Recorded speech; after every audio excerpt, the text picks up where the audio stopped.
Bismillahirrahmanirrahim. Assalamualaikum warahmatullahi wabarakatuh. Kita mulakan pengajian kita pada pagi ini dengan membaca Quran Al-Fatihah. Alhamdulillahirabbil alamin. Arrahmanirrahim. Maliki yaumiddin. Iyyaka na'budu wa iyyaka nasta'in. Ihdinas siratal mustaqim. Siratal ladzina an'amta 'alaihim ghairil maghdubi 'alaihim waladdallin. Alhamdulillah, sama-sama kita menampakkan kesyukuran sebanyak-banyaknya kepada Allah Subhanahu wa taala kerana pada pagi ini kita masih lagi dikurniakan nikmat iman dan Islam, dan kita berada dalam bulan Ramadan yang mana kita sedang berpuasa, dan mudah-mudahan Allah Subhanahu wa taala sentiasa memimpin kita, memberi hidayah kepada kita, dan seterusnya kita berjaya di dunia dan di akhirat insya-Allah. Jadi alhamdulillah, agak lama saya tak jumpa dengan ibu ayah sekalian. Berapa bulan ya? Setahun. Cuti semester. Baik, insya-Allah kita, seingat saya perbincangan kita yang lepas, kita banyak bincang tentang tadabbur ayat-ayat berkaitan dengan kisah-kisah Nabi, kisah Nabi Musa, Nabi Ibrahim dan sebagainya. Dan saya ingat lagi lah, seperti saya sebut, insya-Allah kita akan masuk balik pada kisah Nabi Adam alaihissalam. Saya ingat lagi. Dan waktu tu kita PKP, terus kita tak boleh buat apa-apa kan. Dan yalah, biasanya agaknya ramai lagi yang tak berapa berani nak keluar rumah. Ikut lagi kan. Baik, tak apalah. Kita dalam keadaan wabak ni, kita berhati-hati, kita ambil langkah berjaga-jaga ya. Mana yang Allah Ta'ala anugerahkan kesihatan tu, alhamdulillah. Mana Allah uji dengan kesakitan ataupun musibah ataupun dijangkiti wabak tu, kena hati-hatilah, kena jauhkan pada orang.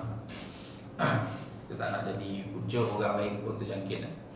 Baik, jadi hari ini saya nak bawa kita tengok, mungkin ramai yang sedang mengulang surah Baqarah kan, namanya awal. Baik, kita tengok ayat 30. Kita tengok ayat 30 sampai ayat 33. Ramai yang ini dah masuk juzuk 2, betul tak kan? Jadi semalam tuan-tuan lalu surah surah Baqarah juzuk 1. Baik, kita nak tengok 4 ayat ini sebagai mukadimah kita nak mengenal ataupun kita nak memahamkan tentang apakah tujuan Allah Ta'ala mengutuskan ataupun menjadikan Adam alaihissalam. Dia di antara perkara penting yang kita kena tahu, hakikat sebenar adalah kita adalah cucu kepada Nabi Adam alaihissalam. Semua manusia ini adalah cucu-cucu ataupun waris kepada ataupun keturunan Nabi Adam alaihissalam. Soal kita berbeza bangsa, soal kita berbeza keturunan ataupun kita berbeza warna kulit, bahasa, benda itu tak jadi masalah. Kerana susu lalu kita yang pertama sekali adalah daripada Adam alaihissalam. Jadi benda ini kadang-kadang dia menjadi dakwa-dakwi setengah-setengah pihak. Dia kata Adam itu memanglah bapa ni, keturunan kita yang utama. Tapi kita ni dah bawa agama kita ni, agama dah sendiri-sendiri. Baik, di situ kita nak bagi faham, Allah Ta'ala menggambarkan Adam itu ataupun menjadikan Adam alaihissalam itu sebagai apa? Kalau semua orang boleh balik kepada tujuan Nabi Adam itu diciptakan, maka bumi ini aman. Kalau semua orang balik kepada tujuan Nabi Adam itu diutuskan ke bumi ini confirm aman. Semua orang lah, masalahnya tak semua.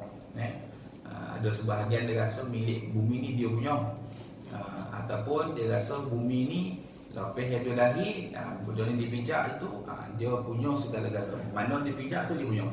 Pun ada juga orang macam tu. Dia rasa tanah tu dia pijak, tu dia punya.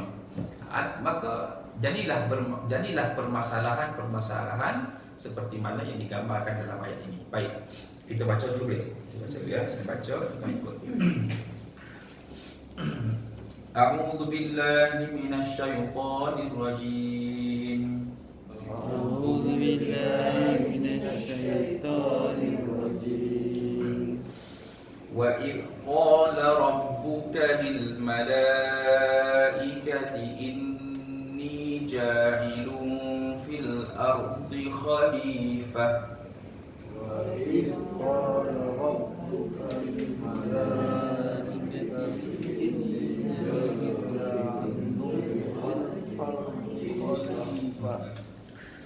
قالوا أتجعل فيها من يفسد فيها ويسفك الدماء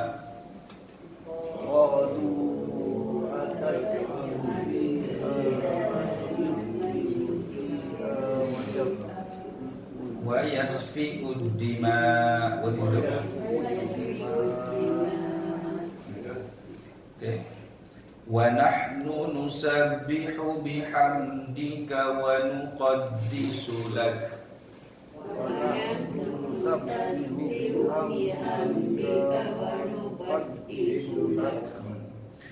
قال إني أعلم ما لا تعلمون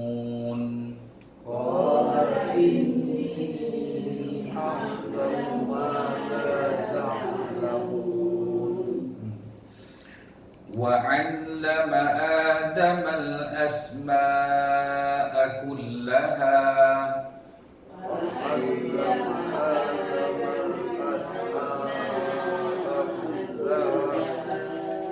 ثم عرضهم على الملائكة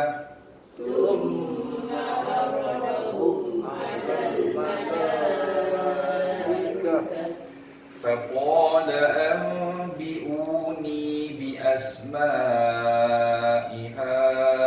هؤلاء إن كنتم صادقين فقال أنبئوني بأسماء هؤلاء إن كنتم صادقين. Panjanglah peci. Okay. قالوا سبحانك لا علم لنا إلا ما علمتنا سبحانك لا علم لنا إلا ما علمتنا إنك أنت العليم الحكيم إنك أنت العليم الحكيم. قال يا آدم أنبئهم بأسمائهم قال يا آدم أنبئهم بأسمائهم فلما أنبأهم بأسمائهم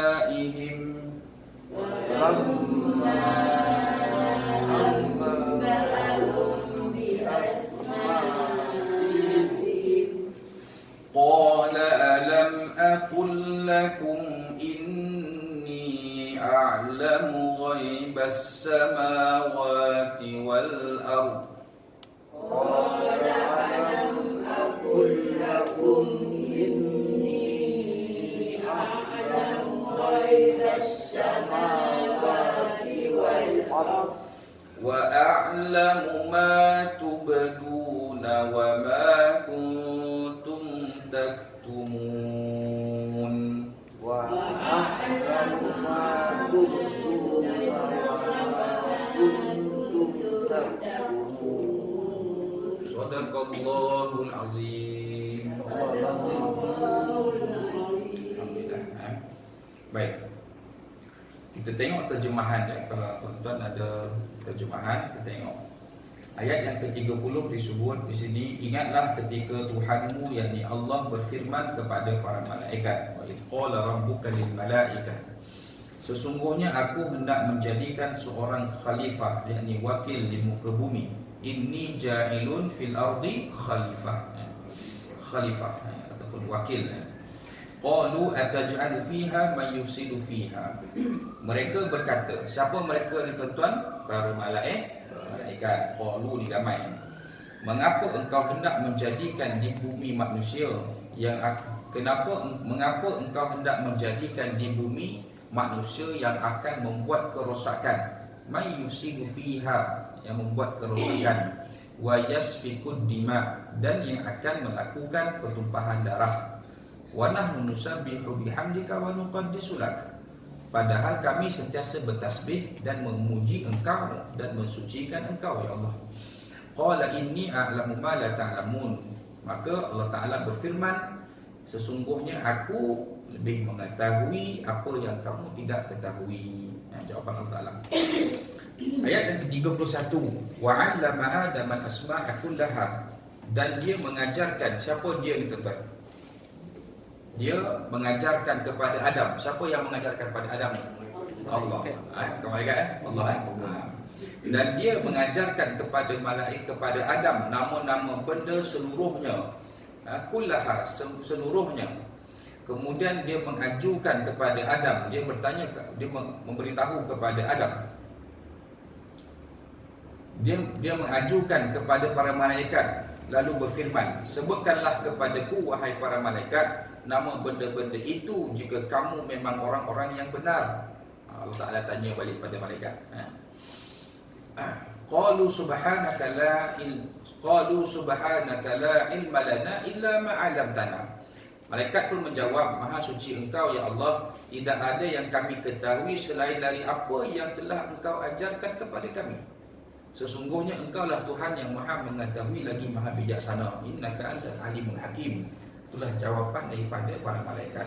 Qala ya Adam, berkatalah Allah Ta'ala, wahai Adam, ambihum bi asma'ihim, beritahulah kepada mereka. Siapa mereka ni tuan-tuan? Malaikat. Beritahulah kepada mereka nama-nama benda ini. Maka setelah Adam memberitahu mereka nama-nama benda itu, Allah pun berfirman, qala alam aqul lakum inni a'lamu ghaibas samawati wal ardh wa a'lamu ma tubduna wa ma kuntum taktumun. Bukankah sudah aku katakan kepada kalian, siapa kalian ni tuan-tuan? Malaikat, bahawa sesungguhnya aku mengetahui rahsia langit dan bumi. Siapa aku ni? Allah Ta'ala. Juga mengetahui apa yang kamu lahirkan dan apa yang kamu sembunyikan. Kamu ni apa? Siapa tuan-tuan? Malaikat. Ini saja saya tanya tu. Kadang-kadang kita tengok mereka, kamu, aku, dia.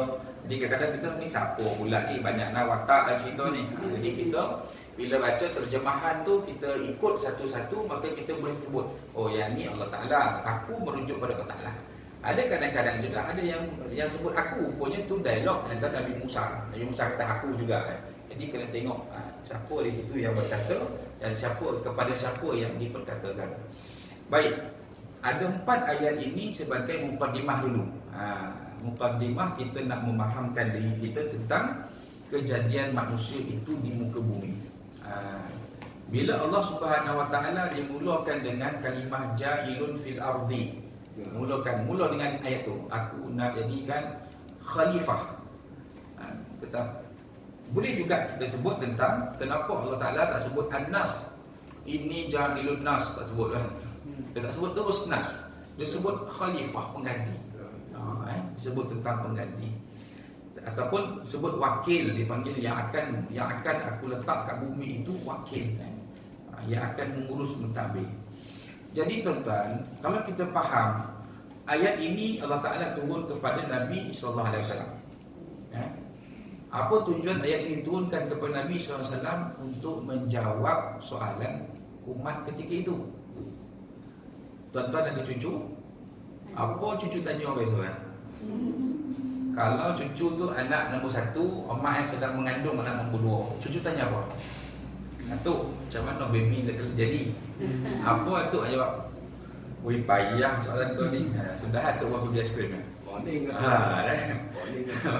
Atuk pun nak jawab, ini cerita tua. Jadi persoalan kanak-kanak itu adalah persoalan asas kepada semua manusia. Apa dia? Manusia nak tahu daripada mana kejadian mereka. Lalu ketika itu umat Nabi Muhammad yang ada ketika itu, ketika turunnya ayat ini menunjukkan orang bertanya dan orang mencari jawapan daripada mana lahir, dan juga Allah Ta'ala ingin memberikan kefahaman kepada Muhammad SAW tentang bagaimana manakah jadinya manusia. Dan Muhammad tidak memandai-mandai untuk mencipta kisah ataupun teori. Sebenarnya manusia ni lahir ataupun jadi daripada bulu betung. Nak tapi tak begitu. Ataupun sebenarnya manusia ni lahir daripada telaga Zam-Zam. Boleh ya nak buat cerita. Kerana nama telaga Zam-Zam ni telaga yang ada unsur-unsur magic pada orang zaman dulu, telaga tak habis-habis air, sebenarnya kita berasal daripada telaga Zam-Zam. Seorang-seorang keluar push keluar bayi ya. Kalaulah agama kita ini agama yang penuh dengan misteri, agama yang apa ni, kita dapat agama dengan cara misteri, maka kita akan menerima bahan-bahan misteri untuk jadi pegangan. Tetapi tidak, agama kita ini datang dengan burhan, bukti. Jadi antara dia ialah ni ayat dia yang mengukuhkan bahawa Allah Ta'ala yang menjadikan manusia, yang menjadikan satu makhluk yang memang nak dijadikan untuk mengurus dan mentadbir bumi ni. Sebenarnya manusia ni dia punya bagus Allah Ta'ala dah bagi tugas untuk urus tadbir bumi. Kenapa tak dibagi kepada malaikat? Kenapa tak dibagi kepada malaikat? Ataupun kenapa tak dijadikan jin untuk mengurus mentadbir bumi? Ataupun saya tanya tuan-tuan, apa binatang yang paling kuat dekat di atas muka bumi yang tuan-tuan rasa yang dipanggil gajah binatang tuan-tuan? Kenapa tak bagi singa, semua singa je ke? Tak boleh kan? Ataupun bagi kat gajah saja, kita jadikan gajah ini sebagai makhluk yang akan mentadbir bumi ini. Boleh aja. Boleh tak? Tak boleh. Kerana apa yang ada pada gajah makhluk nama binatang itu, apa dia makhluk yang nama dia malaikat itu, apa yang nama dia makhluk nama jin itu tidak memenuhi ciri-ciri untuk mengurus dan mentadbir bumi ini. Jadi permulaan itu sebenarnya tujuan Nabi itu kata, ceritakanlah wahai Muhammad kepada kaummu tentang kisah penciptaan datuk nenek moyang kamu yang pertama nama Nabi Adam itu.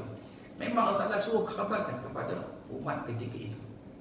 Dan kita sampai kepada kita sudah ada bahan bukti ataupun bentuk dalil yang kita boleh sandarkan kejadian manusia itu sendiri.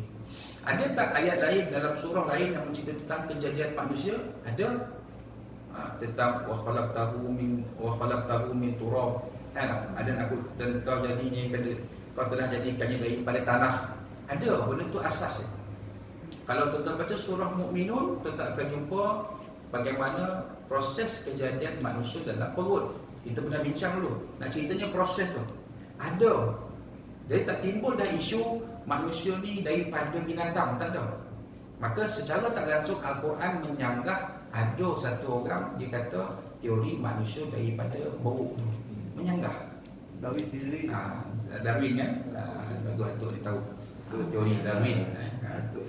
Jadi kita manusia ataupun orang terutamanya orang yang beriman dengan Quran, orang ni dia mesti ambil daripada sumber ni. Jadi jawapan yang pertama disebut inilah tujuannya Allah Ta'ala nak memberi jawapan kepada Muhammad berkenaan dengan pertanyaan umat ketika itu. Mestinya orang akan bertanya kepada Nabi SAW. Baik. Lalu disebut di sini juga tentang bagaimana Allah Ta'ala memulakan pengkhabaran kepada malaikat. Aku nak jadikan khalifah di muka bumi, maka apa jawapan malaikat kepada Allah Ta'ala? Disebut di sini, lalu malaikat pun bertanya, mengapakah Allah menggantikan tempat ahli ketaatan kepada ahli maksiat ni antara gambaran dia? Sebab apa dia kata gitu? Sebabnya malaikat jawab apa tuan-tuan? Ataj'alu fiha may yufsidu fiha. Dua tu. Ataj'alu fiha may yufsidu fiha. Ataj'alu fiha man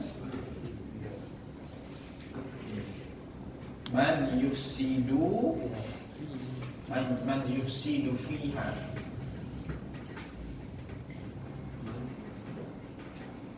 wa yasfiku ad-dima. Okey. Wa yasfiku ad-dima. Okey.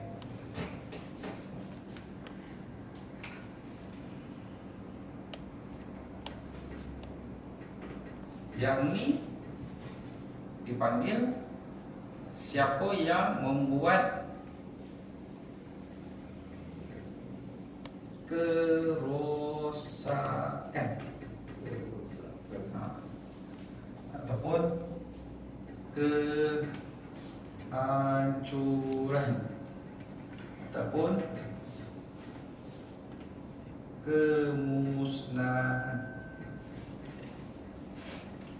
Yang ini pula yang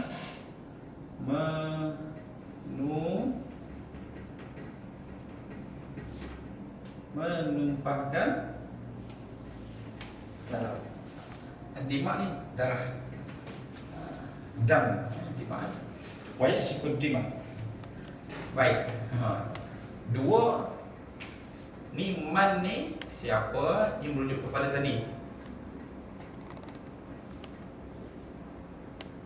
Ni tadi. Ataupun Allah Ta'ala sebut tadi apa? Khalifah. Pada asalnya malaikat menggambarkan seperti ini. Allah jadikan khalifah. Khalifah itu daripada manusia. Manusia ni pula kerja dia apa? Rosakan suara. Baik.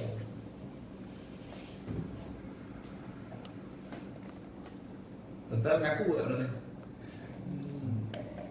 Kita mengaku tak benda ni berlaku sekarang? Ramai betul lah Ustaz. Habis bumi ni rosak manusia. Dah yang tinggal manusia. Yang tinggal manusia. Ya tu.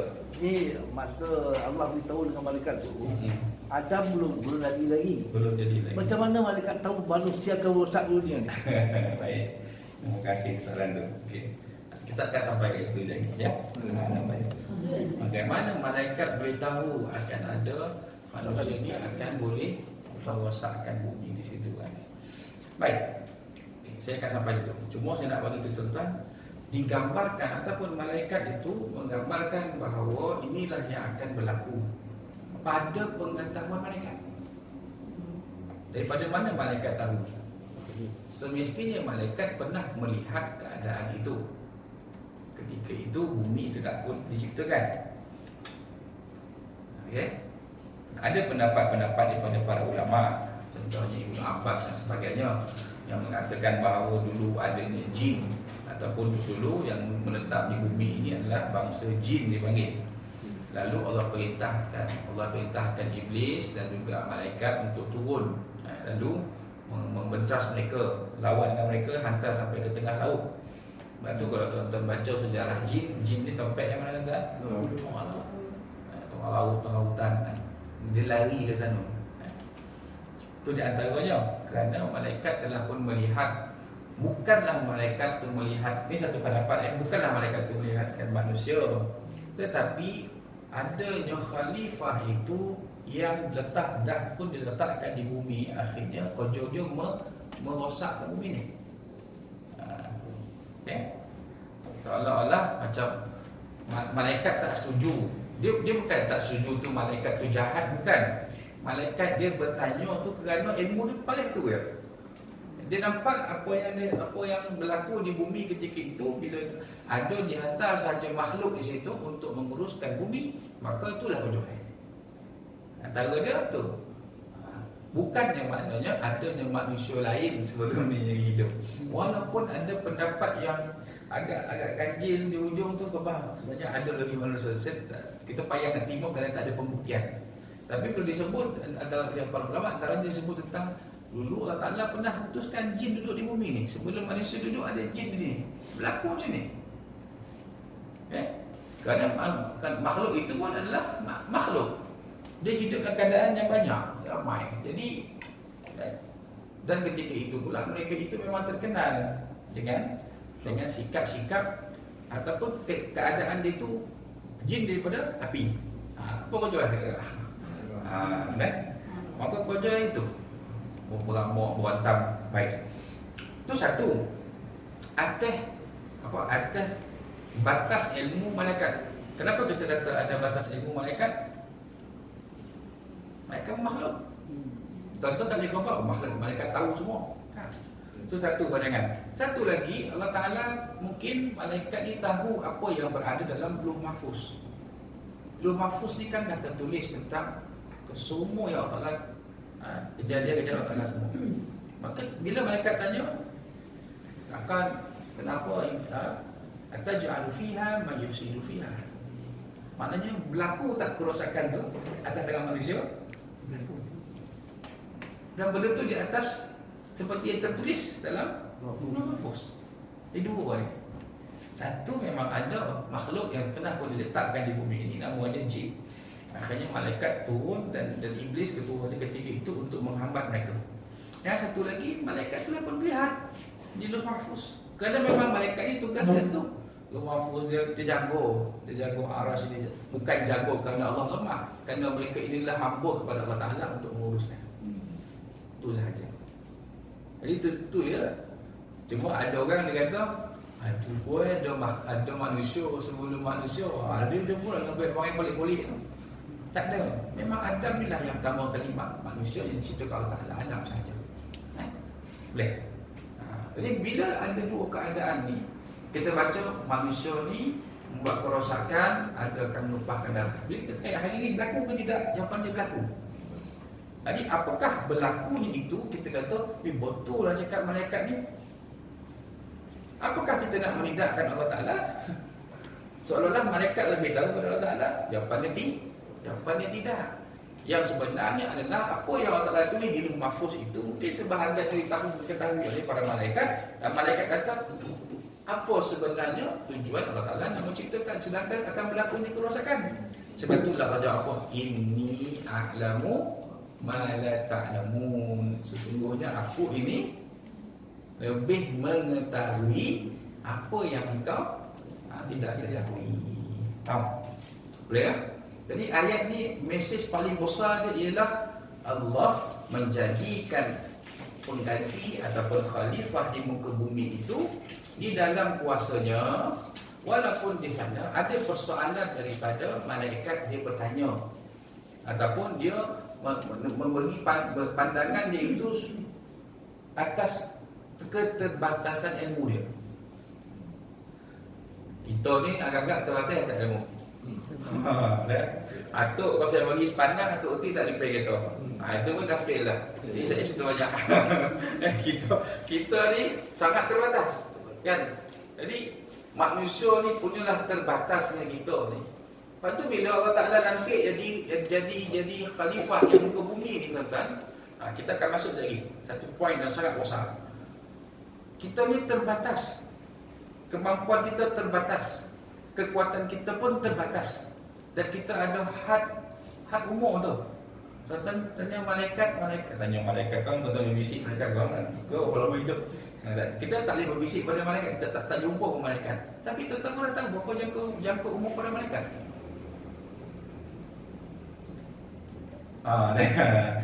Tu nantilah saya dapat ilham soal dia. Tak ada. Kita tak tahu berapa jangka masa dia, berapa lama jangka hidup dia. Jin, cuba tanya berapa lama jangka hidup jin. Ada kabar saya dapat cakap dengan jin Ustaz, dia umur dia 700 tahun. 700 tahun. Makna kalau 700 tahun, makna Nabi dah wafat dia baru lahir. Antara kan sebab 1400 tahun sekarang, makna 700 tahun sebelum Nabi, lepas Nabi wafat tu dia lahir. Dia baru lahir. 700 tahun. Abah yang berapa umur? Abah dah meninggal. Abah meninggal pula. Abah yang umur, nak cerita umur mereka ni panjang. Tapi manusia ni tidak. Tapi kenapa dibebankan dengan satu tugas? Ini tugas kita ni, tugas. Lepas tu pada awal dia sebut, kalau lah semua manusia di seluruh dunia ni dia ambil mesej ini, saya rasa bumi ni aman. Bumi ni sangat aman. Tapi sebahagian sahaja yang cuba mengambilnya. Baik. Satu, itu perkara pertama.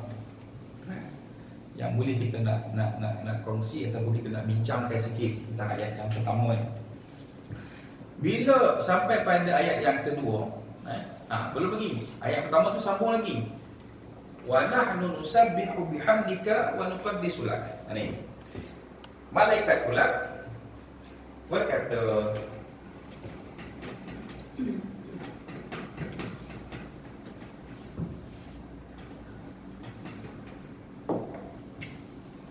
wa nahnu okay.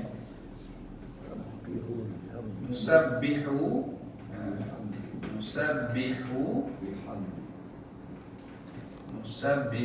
bihamdika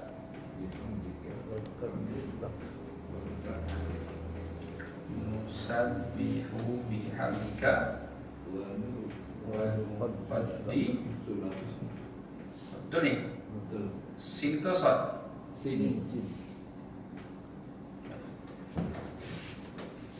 Nusabbih bihamdika wa nuqaddis lak.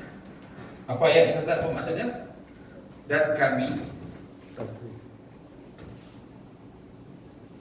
padahal kami sentiasa bertasbih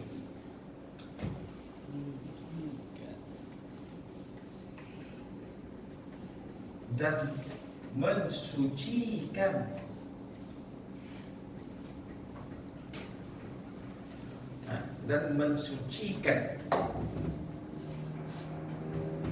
mensucikan engkau wahai Allah wa nuqaddisu. Ini dia potong ni wa nuqaddis. Nuqaddis apa tuan? Tadi bukan mensuci ini wa nuqaddisu laka, memuji dan mensuci.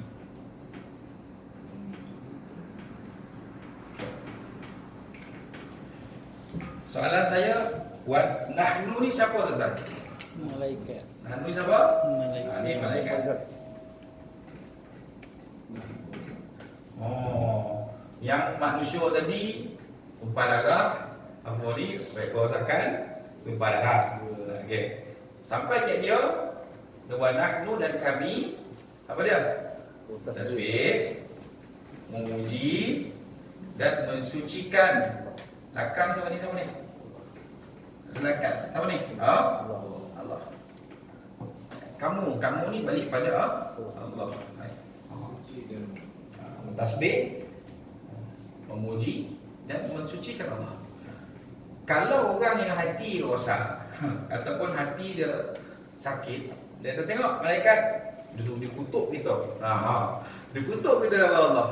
Dia kata kita ni apa rosak dalam bumi, kita bunuh sama sini. Sampai tang dia bertasbih, dia memuji Allah, dia mensucikan Allah. Itu kita ni apa? Itu orang hati yang rosak. Ya. Tapi orang beriman, dia tak pandang macam tu. Orang beriman bila tengok ayat ini, dia akan faham bahawa kerja malaikat ini, inilah dia kerja. Inilah kerja ataupun apa tugas malaikat. Inilah tugas dia. Yang selepas ini kita akan dapat beza tugas malaikat dan tugas manusia.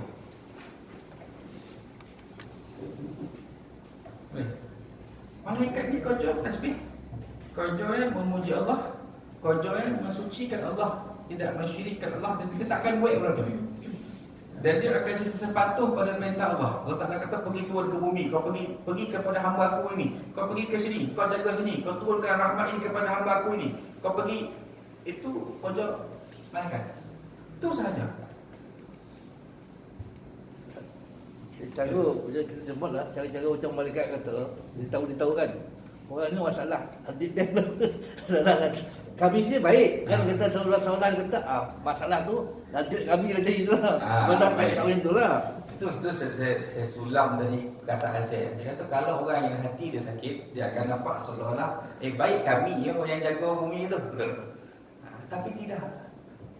Tetapi Allah Ta'ala tidak memberikan kepada para malaikat untuk menjaga bumi. Kerana tugas bumi, tugas malaikat tu dah dia sebut. Dia sendiri mengaku, kami ni kan bertasbih, kami ni kan memuji kau, kami ni kan mensucikan kau. Cukuplah. Pada malaikat, tu kata, pada keterbatasan ilmu malaikat itu, cukuplah kami ni. Dah lah tu. Cukuplah. Boleh ke malaikat kata itu? Kerana terbatas ilmu dia. Kerana dia terbatas pengetahuan dia. Walaupun dia sudah mengetahui apakah yang berlaku di Lauh Mahfuz, tapi keterbatasan kerana dia pun makhluk. Jadi kita orang yang beriman melihat ayat ini dengan cara malaikat cuba nak cuba nak memahami tujuan Allah Ta'ala nak menciptakan manusia, bukan menyanggah perintah Allah. Kerana malaikat itu terbatas ilmunya. Kata malaikat itu pengetahuannya pun terbatas. Kenapa terbatas, tuan-tuan? Kerana mereka adalah makhluk. Sebab tu kita tak beriman seolah-olah malaikat itu seperti Tuhan. Tak boleh. Kita beriman dengan malaikat kan, kita berimankan pada 6 perkara. Kan? Kita beriman 6 perkara. Allah, lepas tu malaikat, lepas tu Rasul, kan, Rasul, lepas tu kitab, lepas tu kiamat, qada dan khabar. Okey. Cara kita beriman dengan Allah sama ke cara kita beriman dengan malaikat? Tak. Kita beriman dengan Allah, kita sembah. Kita sembah Allah. Cara kita beriman dengan malaikat, kita sembah malaikat ke? Tak. Tak boleh. Haram. Cara kita beriman dengan Rasul, kita sembah Rasul ke? Tak. Saya sebut Rasul ni, Nabi, Rasul-Rasul. Yang satu Rasul. Kalau banyak, Rasul. Jadi, cara kita beriman dengan selain yang ni, yang 5 ni, bukan dengan cara kita menyembah mereka ni. Tapi dengan cara kita mengimani bahawa malaikat itu adalah pesuruh Allah, yang melaksanakan tugas-tugas yang Allah Ta'ala berikan kepada dia sebagai malaikat. Kita beriman kepada Rasul. Rasul juga adalah pesuruh Allah di bumi. Kita beriman dengan kitab kerana kitab itu adalah kata kalamullah yang menjadi panduan dan petunjuk pada kita. Daripada semua nabi-nabi yang diutus ke Allah Ta'ala, semua mereka itu ada suhuf, ada kitab. Maka kita beriman, jika kita sembah kitab tu. Kita tak letak Quran ke atas lalu kita sembah. Kita tak boleh gitu. Kita tak balut dalam kain kuning dah, tak kan? Kita memuliakan Quran dengan cara apa, tuan? Baca. Ada orang nak muliakan Quran ni, dia boleh kain kuning dibalut, lepas tu buat tanda, ikat kain merah, letak atas bumbung. Ataupun letak atas almari. Lepas tu dia tunjuk, tu Quran tu jangan main. Tu Quran tu tunjuk ke cucu, tu Quran tu. Cara orang mula Quran bukan dengan cara tu. Ambil Quran tu biar dia lunyai Quran tu. Biar dia Quran tu berconteng, biar Quran tu lunyai, biar Quran tu tak tercampur-campur, tak apa. Kerana itulah orang yang menghormati Quran. Orang yang sangat-sangat menjunjung Quran. Dia beza menjunjung letaknya mari ni, tu kan junjung lah. Jadi beza kan? Beza kita dengan kita beriman dengan Allah, dengan kita beriman dengan yang lain ni, bukan cara kita sembah yang lain. Cara dia ada kaedah faham dia sendiri, akhirnya membawa kepada beriman kepada Allah. Kita beriman malaikat, akhirnya kita beriman kepada Allah Ta'ala. Kita beriman dengan Rasul, kita beriman kepada Allah Ta'ala. Kita beriman dengan kitab, kita beriman kepada Allah Ta'ala. Kita beriman dengan hari kiamat ni, kerana apa tuan-tuan? Betul, kita akan mati dan hari ini hanyalah hari Allah sebagai hakim. Hari ini Allah Ta'ala yang tahu, Allah Ta'ala yang uruskan ni. Bukan hari lain itu Allah Ta'ala tak uruskan. Mana hari itu manusia dia dah, kat dunia ni mungkin dia dah terkeliru, dia dah tersalah fikir. Hari itu manusia dah tak fikir dah. Dia tahu hari ini aku nak jumpa dengan Allah Ta'ala. Bukan jumpa dengan orang. Kat dunia bangun tidur solik batuk dan jumpa kawan, tak ada hal lah. Tapi hari kiamat, bangun bangkit, dia bukan cari manusia. Manusia bangkit hari kiamat, dia tak cari manusia, dia cari Allah Ta'ala. Beriman dengan Allah pada, dia nak kembali balik apa tadi? Apa yang Allah Ta'ala telah tentukan. Akhirnya dia balik. Sebab tu bila orang beriman, Dia beriman dengan, dia ikut rukun arkan iman ni, rukun iman ni, maka dia akan faham. Akhirnya akan membawa kepada penyembahan ataupun pengabdian ni kepada Allah. Ya, boleh. Jadi apakah malaikat itu? Kita kena, oh dia tu kerana dia tu makhluk yang duduk di sisi Allah Taala, melaksanakan di sisi Allah Taala, dia akan dapat juga kelebihan. Jawapannya tidak. Allah Taala dah ada ketentuan dia. Ketentuan dia apa? Malaikat inilah tugas kau. Ini saja. Maka aku sebut inni ja'ilun fil ardi khalifah. Aku nak jadikan ada ganti di bumi. Aku. Allah lah. Sebab itulah disebut wa nahnu nusabbihu bihamdika wa nuqaddisu lak. Maka Allah Taala jawab kepada malaikat ini, inni a'lamu ma la ta'lamun. Jawapan ini. A'lamu ma la ta'lamun.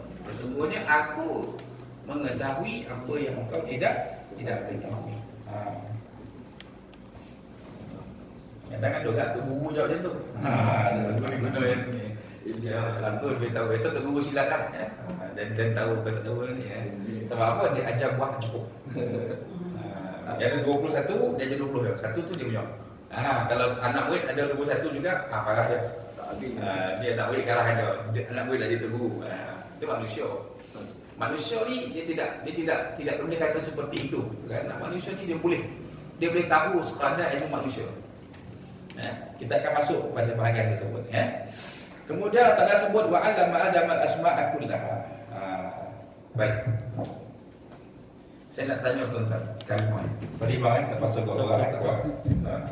Saya kalau duduk kan saya boleh lapar ni. Bosor ni. Ni bosor tadi, bosor kan. Bosor ni. Okey. Di sinilah mesej besar yang Allah Ta'ala nak gambarkan kepada malaikat akan kejadian Adam ataupun kejadian manusia di bumi.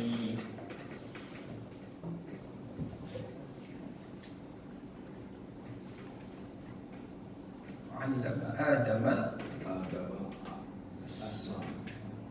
asma'a kullaha.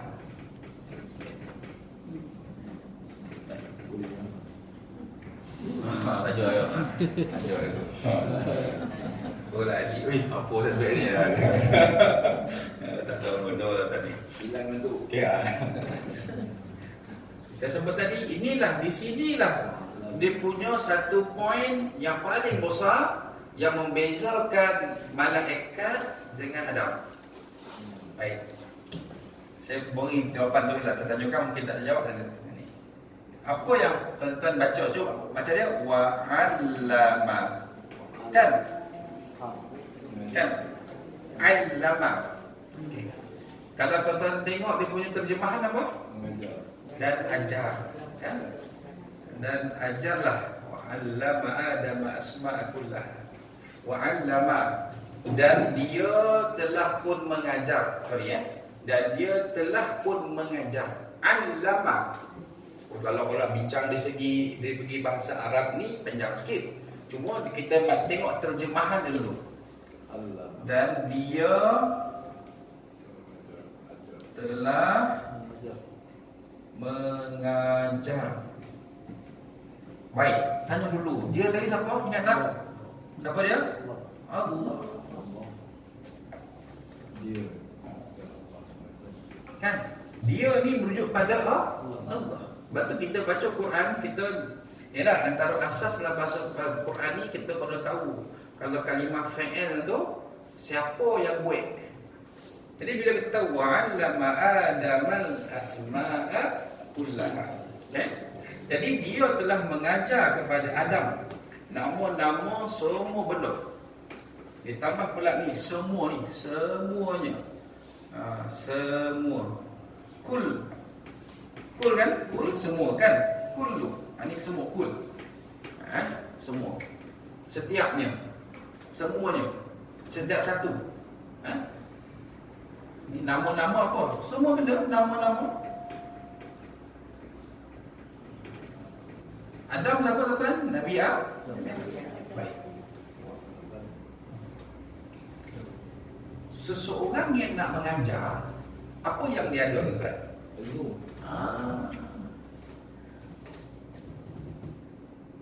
Jadi kalau ada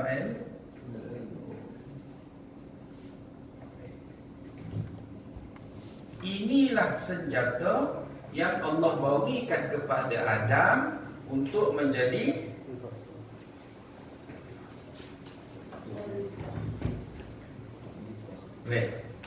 cik. Inilah senjata dia yang Allah Ta'ala beri kepada Adam untuk jadi khalifah. Baik. Tadi yang malaikat tadi, wa nusabbihu bihamdika wa nahnu nusabbihu bihamdika wa nusabbihu bihamdika wa nuqaddisu lak. Kami bertasbih memuji engkau, kemudian mensucikan engkau. Dan bila Allah Ta'ala sebut wa 'allama Adam al-asma'a kullaha, soal kita tanya, habis tu malaikat tu tak ada ilmu ke? Ada, tapi sesuai dengan malaikat yang tinggalnya di mana. Apakah malaikat itu diberi satu tempat untuk malaikat uruskan? Malaikat hanya diberi tugas untuk buat kerja. Dari situ dia sampai. Dia turun naik langit ke bumi, turun naik langit ke bumi. Dia tu yang kerja. Pernah tak jumpa malaikat yang ada bangunan sendiri? Ada pejabat? Tak ada. Tuan-tuan takkan jumpa. Kerana mereka itu duduk sebagai petugas-petugas yang Allah Ta'ala perintahkan untuk buat kerja yang tak suruh. Tu je. Kalau yang jaga kaki langit, dia buat kaki langit. Sami'na wa ata'na. Doma, kau juga. Doma. Ikut. Doma. Tapi bila senyap, Allah Ta'ala kata apa? Wa 'allama.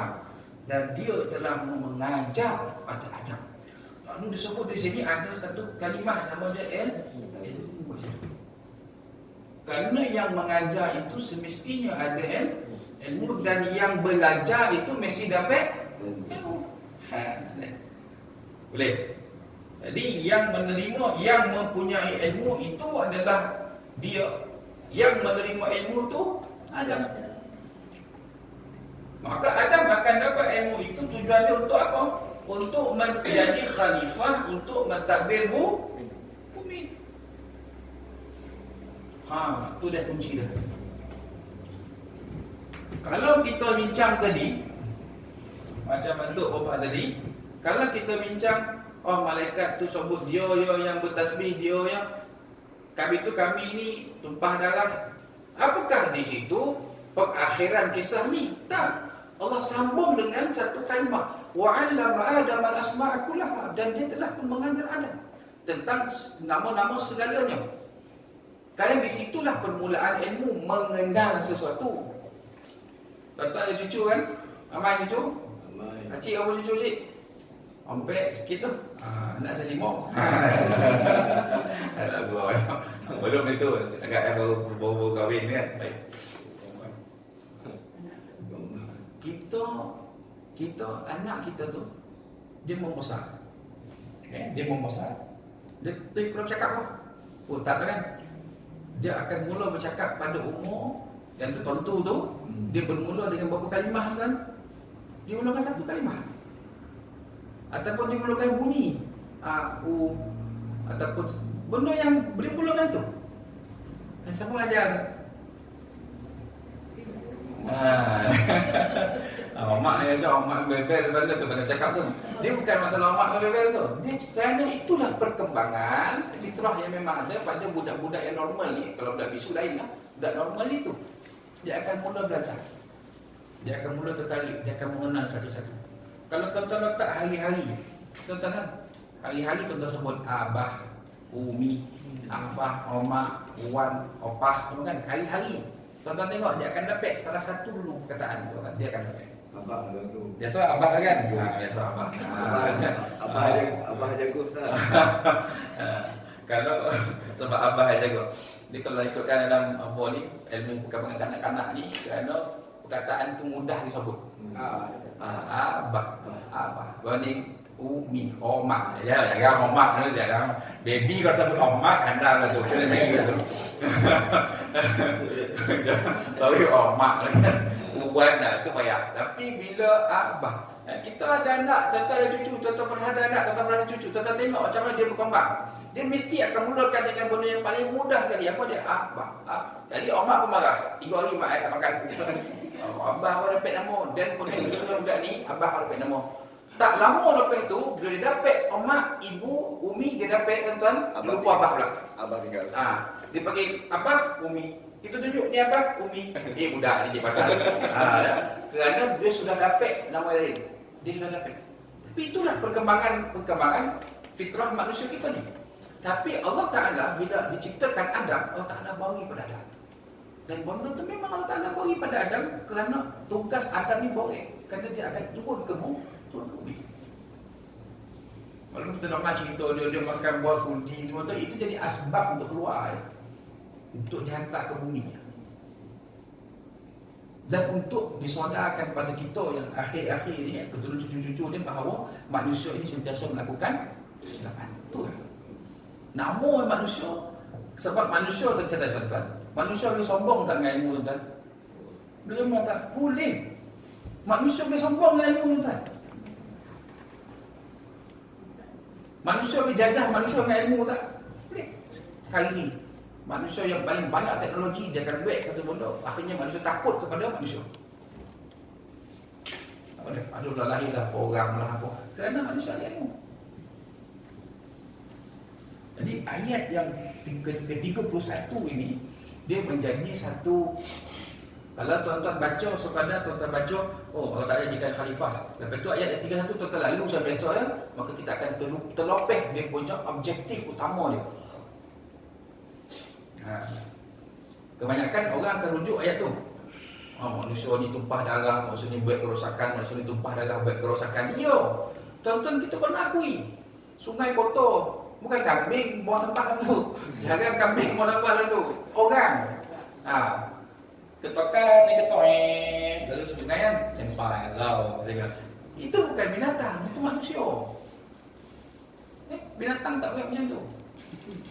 Jadi manusia yang berosak tu memang manusia. Jadi walaupun benda tu berlaku, tapi apakah keburukan itu tidak boleh dibaiki? Boleh. Sebab tu datangnya dengan ilmu. Yang rosak tu kerana akhlak mereka, yang rosak tu kerana kejahilan mereka. Baik. Jadi bila Allah Ta'ala sebut tentang ilmu dekat sini, nak menceritakan Allah Ta'ala dia bagi, walaupun permulaan itu disebut tentang aku mengetahui apa yang kau tidak ketahui. Di situ pun dah menggambarkan bahawa apa yang disebut oleh para malaikat itu memang satu keterbatasan pengetahuan dia. Apa rencana Allah untuk jadikan manusia, Allah Ta'ala memang dia sahaja yang tahu. Cuma dalam kitab ni dia sebut tentang Allah Ta'ala bertanya itu sebagai lontaran kepada dia punya petugas-petugas, dia pekerja-pekerja dia. Dia punya apa dia yang melakukan aku nak ciptakan satu makhluk manusia untuk aku hantar ke bumi.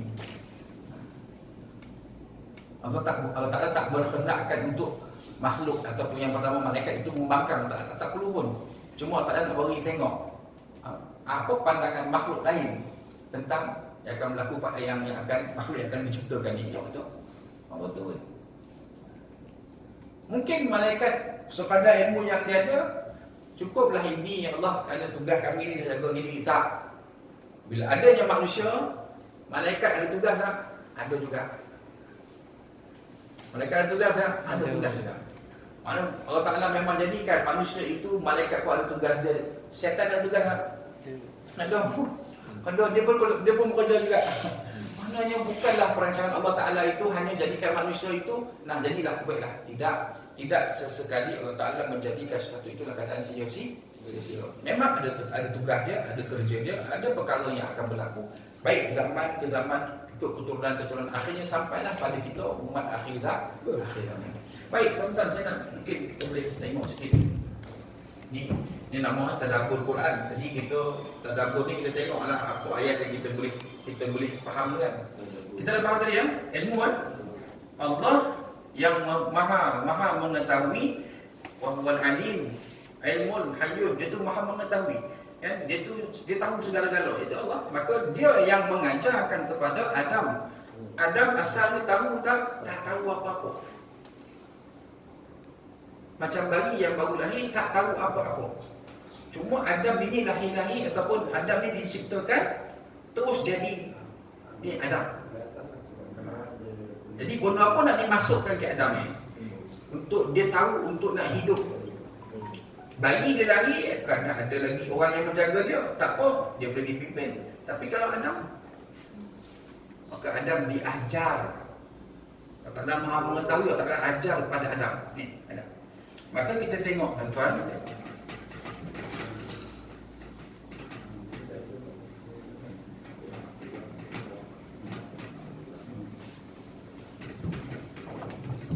di antara panggil sini, di antara An-Nas dengan Al-Malaikah. Baik. Antara manusia dengan malaikat ni tuan-tuan, yang membolehkan kita ini mentadbir dan mengurus bumi. Okey. Kalau kita kata manusia itu dia diberikan ilmu, diberikan ilmu oleh Allah. Okey. Malaikat menerima arahan daripada Allah. Okey, satu. Apakah manusia tidak diberikan arahan kepada Allah, daripada Allah Ta'ala? Ya, manusia pun diberi tugasan. Diberi tugas.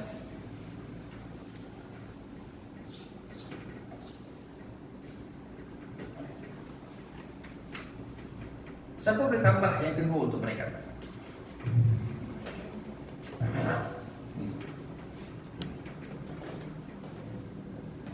Siapa boleh tambah yang kedua untuk mereka? Itu terhad. Terhad. Mana dia menerima arahan tu lah. Mana dia tiba dan dia kena buat lah. Tapi manusia ni dia diberi ilmu, kemudian dia diberi tu malaikat. Bukan soal malaikat tak ada ilmu. Tak ada masalah tu. Malaikat tu memang dia tu duduk dengan Allah tahu. Dia diberi arahan, dia buat saja. Kalau kita jumpa kuliah malaikat, hari ni kuliah ni peserta saya malaikat lah. Tuan-tuan jangan datang. Besok manusia, hanya malaikat. Tak ada. Jadi bila kita nampak ada perbezaan di situ. Kerana diberi ilmu untuk mentadbir, diberi tugas untuk mentadbir. Tujuan untuk apa? Tuan diberi ilmu untuk mentadbir. Ini pun mentadbir ataupun mengurus.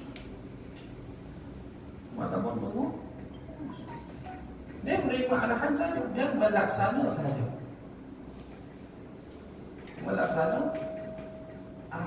Itu saja. Sebab malaikat ini tidak akan engkar. Dia akan buat. Jadi manusia diberi ilmu oleh Allah untuk mentadbir mengurus. Manusia diberi tugas oleh Allah untuk mentadbir dan mengurus. Akan ada dua golongan.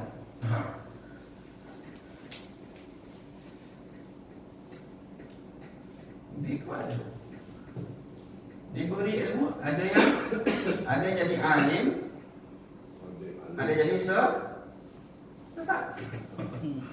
Kalau faham tu, dia bukannya alim ni bukan jadi ulama, maksudnya alim ni akan jadi dia berilmu, akan jadi sesat. Satu lagi, diberi tugas, akan jadi patuh, Satu lagi. In. Nikah. Nikah. Ni. Aduh, dia patuh saja. Dah kan Pak? Bagus. Dia mana dia satu ya? Dia patuh. Baik.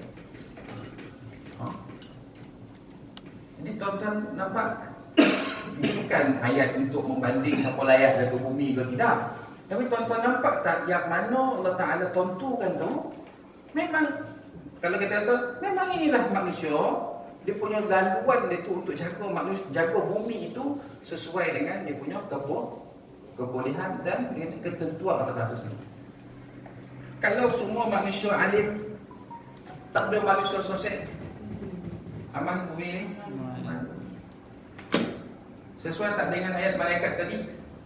Oh, apa ni? Wayasfikun dima.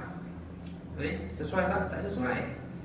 Kalau ayat yang tadi, ayat yang malaikat lontarkan mula-mula tadi, apa ni? Satu berbasak wayufsidu fiha wayasfikun dima. Yang mana yang akan baik tuan-tuan? Antara orang alim dengan orang yang sosial, yang mana yang akan wayasfikun dima? Sesat. Antara orang yang patuh dengan yang engkar, yang mana yang akan wayusinu fiha wa yasfiku dima? Apakah bila ada sosial, ada engkar, bumi ni akan rosak? Ya betul. Tapi apakah semuanya akan rosak? Tak, kerana ada lagi orang yang Alim. ada lagi orang yang Patuh. nafak. Ya. Tapi hari ni ramai yang alim patuh pun, ramai yang sosial yang engkar. Itu sudah tuan-tuan jawab ni ya. Kalau jawab lah tu kan, waktu kita ada tugas. Waktu kita tugas kita tadi tu sebarkan ilmu, biar orang ada ilmu. Nak bangunkan sesebuah negeri ni bukan bangunkan bori duit dia, tak, bori ilmu ke masyarakat. Bori batu antara benda paling besar yang sebut tadi. Bila kita sampai pada ayat wa'allama Adam al-asma'a kullaha, tu cerita dia berilmu ya. Manusia boleh terpimpin dekat bumi ni dengan ilmu. Dia tak, walaupun ada yang ada ilmu boleh disesat. Cuba tuan-tuan tengok apa yang berlaku pada sosial ni tuan-tuan.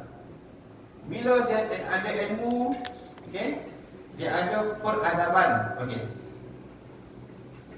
Dalam peradaban ni barangkali dia beriman. Dia beriman, barangkali dia tidak ada iman. Sebab yang tak ada iman belum bermakna dia itu akan melakukan kerosakan. Tetapi yang sesat pastinya akan melakukan kerosakan. Kita baca surah Al-Fajr, kan? Surah Al-Fajr, kan? Ni nak bagi tahu kepada tuan.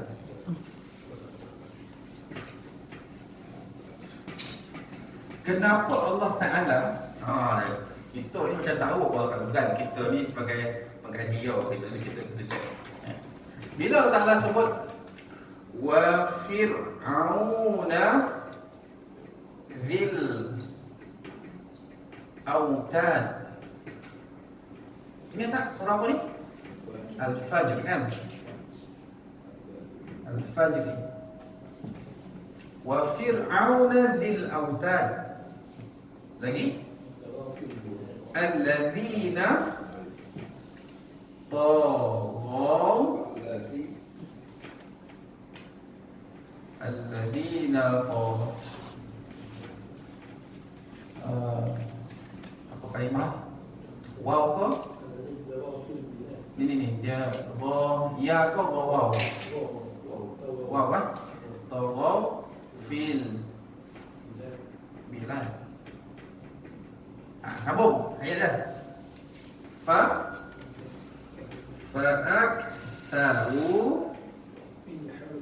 Fa'aktharu fiha.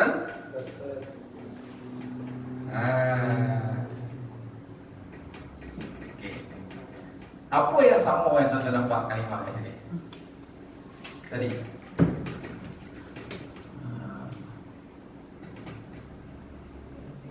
Wa yufsidu fiha wa yasfiku dima.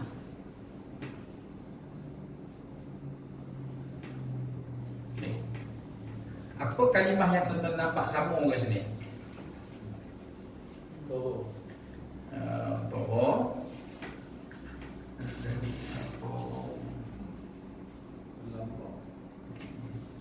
Cuba cek kalimah ni sama. Saya macam dia ni alif ke ya? Alif. Siapa boleh semak ni kalimah ni? Kita tengok saya tersilap. Toho ya ke toho? Toho. Saya kita ni buat hafal tulisan tu kadang-kadang kita kacau. Okey. Yang semua tuan-tuan nampak kalimah ni tak? Ni dengan ni. Fasad. Pada. Wa yufsidu fasada. Mana? Jadi fasad. Apa maksud tadi wa yufsidu? Yang melakukan kerosakan, yang melakukan kehancuran. Betul? Yang melakukan kemusnahan. Ini kita mula maksudnya kehancuran, kemusnahan, kerosakan.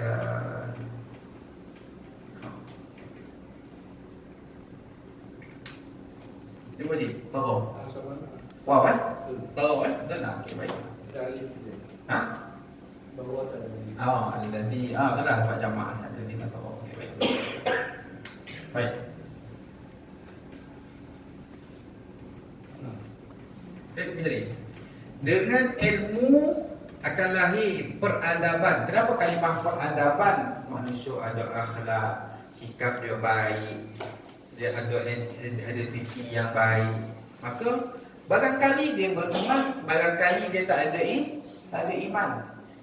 Okey. Tetapi bila dia sesat ni implikasi daripada orang yang ada ilmu, barangkali ada ilmu, barangkali dia sesat dengan ilmu. Sesat. Kebiasaannya orang ni tak ada iman. Kebiasaannya. Ada tak orang yang ada iman sesat? Kerana salah cara faham tentang Tuhan. Sosiallah dia.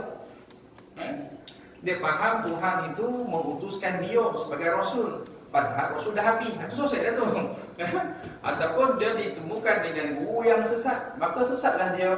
Ini bukan kita sesat. Tapi nak cerita bila orang yang diberikan Allah Ta'ala ilmu ataupun Allah tu memang tentukan manusia ni dengan ilmu, maka memang akan lahir dua golongan ni. Okey? Sebab kedua-dua ini kalau ada, maka kalau seimbanglah bumi ni, bukan masalah seimbang. Masalahnya orang boleh pilih. Kalau tuan-tuan dah tahu tuan-tuan nak duduk dengan siapa ataupun tuan-tuan nak jadi apa, tuan-tuan menjadi orang yang ada ilmu. Dalam keadaan kita pula ada iman. Ada orang ada ilmu tapi tak ada iman.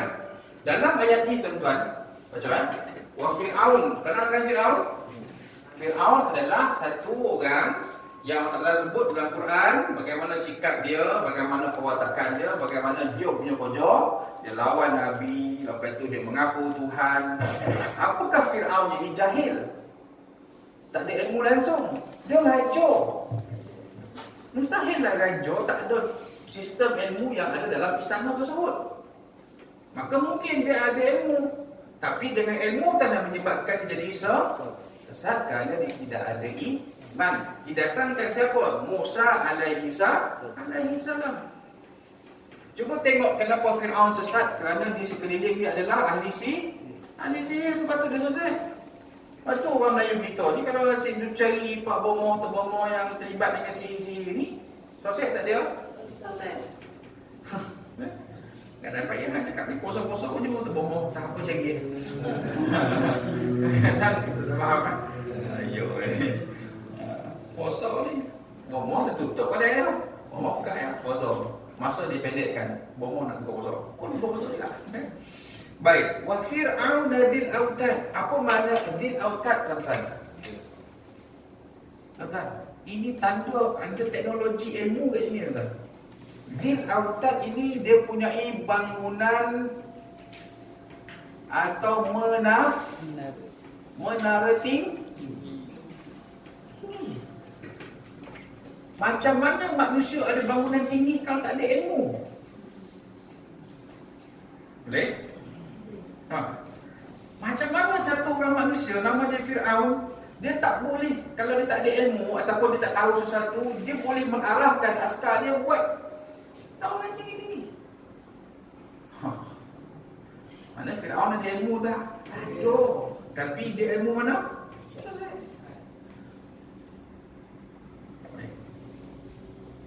Dia sesat dan dia tidak beriman. Satu. Yang kedua, yang Baghaw ini nama dia melampaui batas.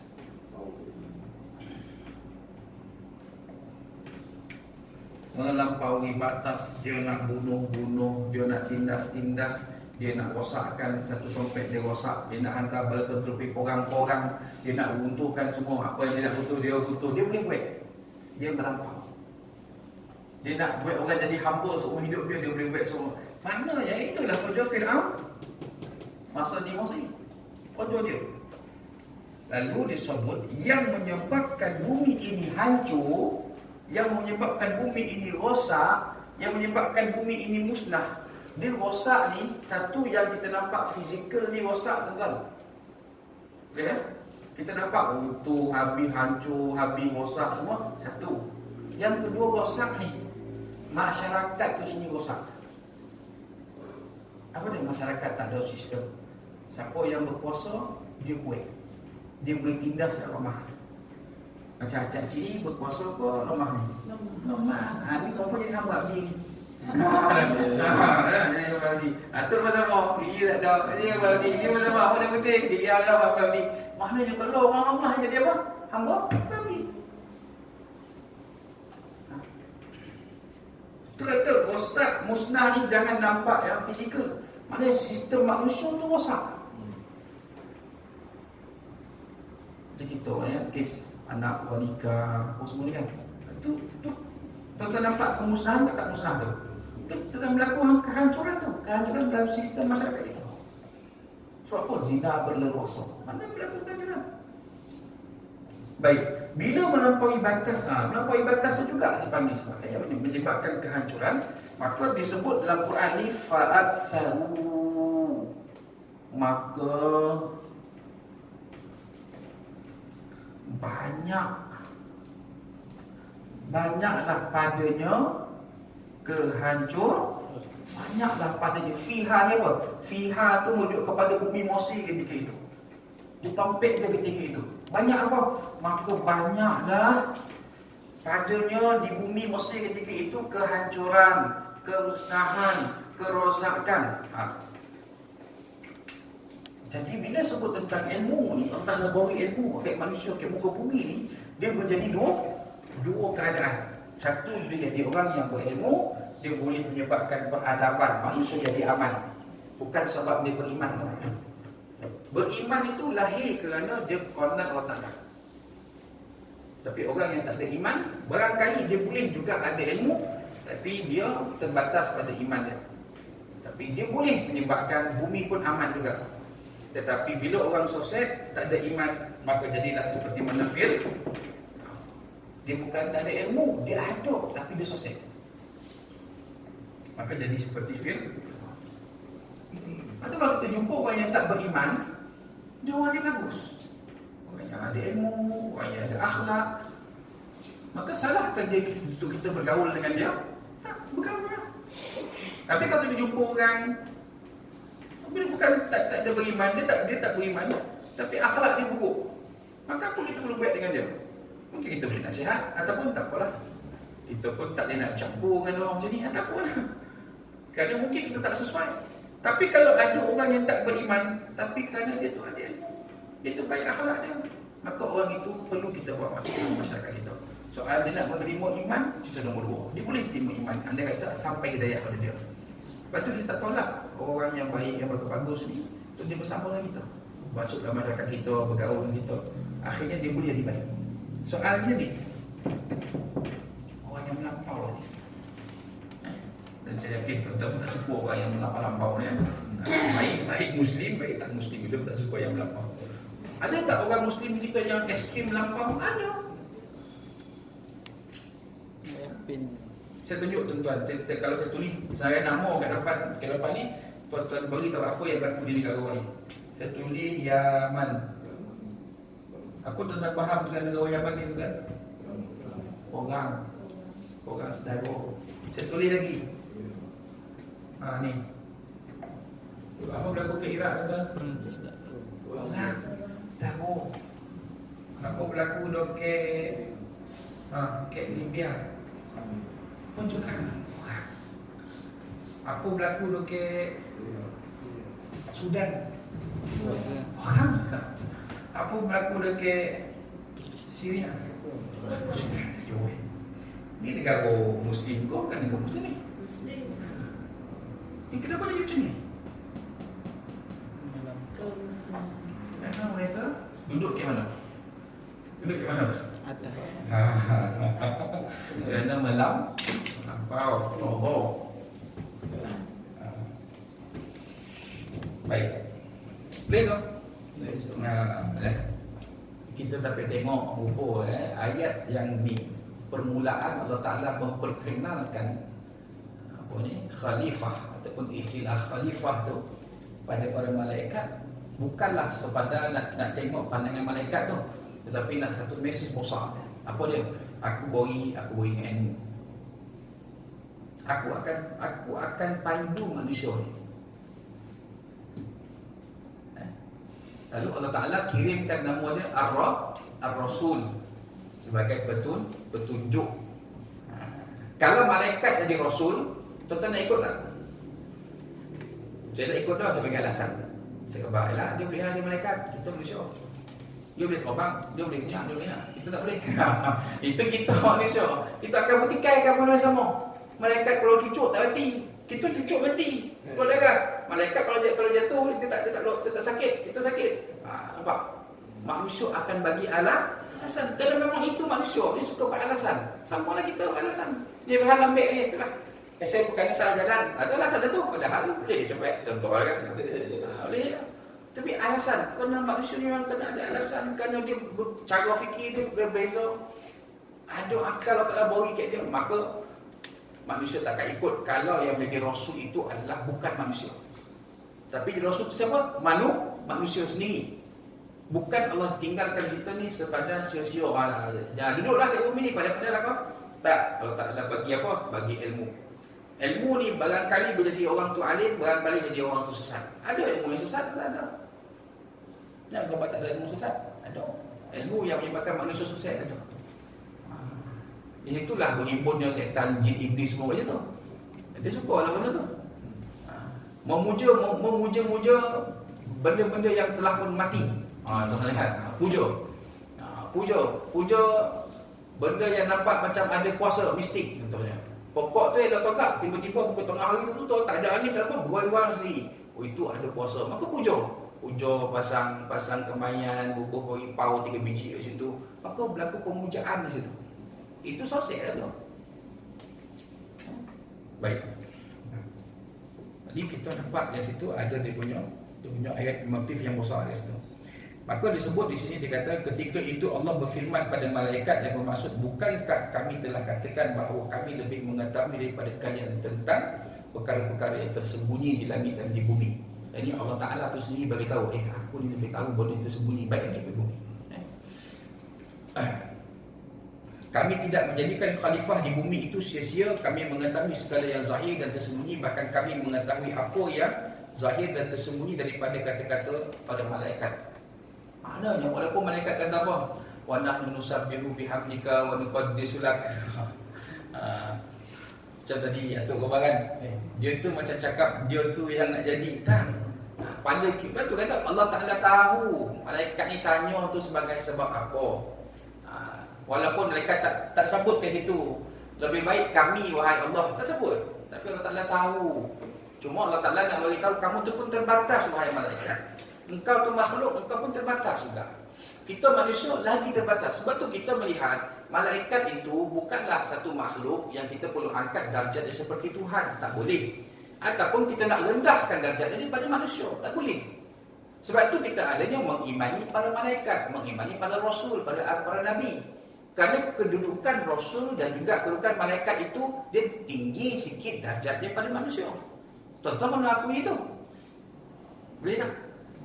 Kita mengimani Rasul tu kerana darjatnya lebih tinggi pada kita. Tuan-tuan kata, taklah sama. Ia manusia yang sama macam kita, tapi darjatnya tinggi. Kedudukan kita lebih tinggi. Kan kataan Nabi nubuwah itu maksudnya lebih tinggi. Dia tinggi. Kalau malaikat memang duduk pun di tempat yang tinggi. Malaikat duduk di tempat yang tinggi. Dia duduk sama ke bumi kita. Cuma dia diturunkan. Dia diarahkan Allah Ta'ala turun ke bumi ni. Kan tuan-tuan baca kan dalam hadis-hadis kursi kan cerita pasal orang Qiyamul Lail kan. Kan pasal orang bangun malam ni kan. Kan Ramadan ni kan kita bangun malam ni kan. Apa yang tuan-tuan yakin? Allah Ta'ala menghantar malaikat ni untuk tengok mana hamba-hamba dia yang sedang berdoa. Jadi rugi orang bangun sahur mata darah tu tidur balik rugi. Jadi rugi. Jadi bila orang bangun sahur ni orang bangun kata kita bangun kompak contohnya kan. Cik bangun kompak, cik tengok pinggan basuh tak basuh lagi ni. Lepas tu orang masak nasi pun yang tahu. Cik pun basuh masak nasi siap-siap. Betul cik pun pergi sembahyang Allah. Tutup api sebelum pergi sembahyang, tak hangui. Masih ingat kata dia, kadang-kadang kita nak sembahyang ni kita terlupa buka api. Tutup api tu pergi sembahyang. Ataupun tokan on nasi tu jangan tak tokan. Kan dah nak sahur tu, mak abah yang kata mana nasi tak masak ni tu. 5.55. Memang tak ada dah. Ini main kosong kurma gitu. Benda ni kalau kita yakin bukanlah Allah Ta'ala tu dia kata memang tak ada hadis tu Allah Ta'ala akan turun ke langit bumi. Tapi Allah Ta'ala ada hadis lain Allah Ta'ala kata tu. Aku perintahkan malaikat aku untuk turun pergi cari orang yang sedang berdoa pada waktu malam tu. Ini Ramadan ni. Itulah kerja malaikat tu dia turun bercari siapa dia yang berdoa. Dan bukan seorang yang berdoa. Beribu orang berdoa bangun. Ni akan Ramadan ni kan satu dunia yang Muslim bangun untuk sahur. Dan waktu dia berbeza-beza. Kita sahur berapa? Kita habis sahur pukul 5 kali 6 1 minit. Sekarang kan? Imsak 5 5.45. Azan 5.55. Lebih kurang. Kalau kita tadi imsak 5.5, Mekah berapa? Dia nak 5 jam ke depan. 5 jam ke belakang dia berapa? Kuda boleh? Orang tengah nyenyak dia tidur. Nampak? Kalau ni Zimbabwe Lain. lagi pula masalah lain dah. Jadi masuk tu malaikat ni memang dia dipesuruh Allah Ta'ala kau pergi cari. Sebab orang yang tempatnya malam lainnya malam sekarang pukul tidak seboleh 5 minit. Mekah berapa? Jadi Pukul pagi. 4 pagi ke 5 pagi. Dia agak baru nak masuk subuh ni kan. Sahur. Taman sekarang ni. Mungkin sebagai mereka sedang berdoa. Kita tengah dah kuliah dah ni. Ni malaikat yang tengok ada kelas ilmu habis catat ni Cina okey sana tengah cari orang sedang berdoa ya Allah ya Rabb tu dah malaikat tu turun pada waktu malam kalau tugas dia itu dia disebut apa ni kami bertasbih kami memuji kami mensucikan dia membuat semua tu dengan tugas dia sekali. Sambil dia buat itulah tu tugas dia mengabdikan ni. Dia bertasbih itulah kata dia patuh kepada Allah Ta'ala.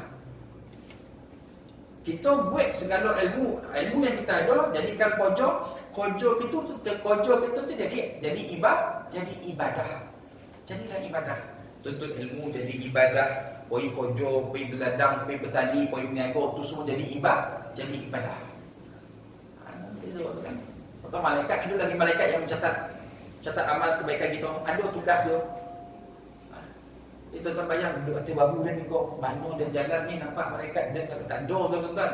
Itu gambaran pada kita malaikat kiri dan kanan itu maknanya dia sentiasa mengawasi kita. Tengok kita.